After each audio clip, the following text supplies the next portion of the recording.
Oh my god, this bird flew to the window. Is it dying? Oh, let me go and do CPR. It's not dying. It just flew. At this point, I am freaking out. Guys, I've witnessed this multiple times where they flew into the window, fall, regain consciousness, and then fly away, right?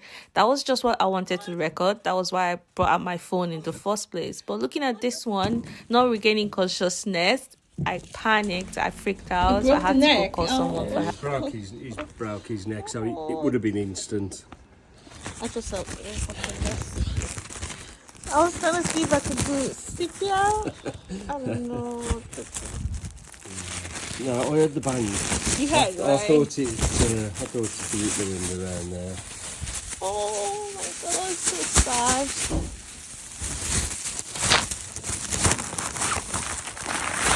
Oh, thank you. No worries. I wouldn't know what to do.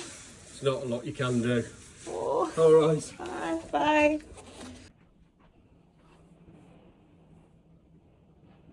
This is the head that the bird hits, and a few seconds later, it's what the heck? It's raining. Few seconds, it's raining. A few minutes into editing, just right now, and the sun is back out now. Yeah, this is the sun.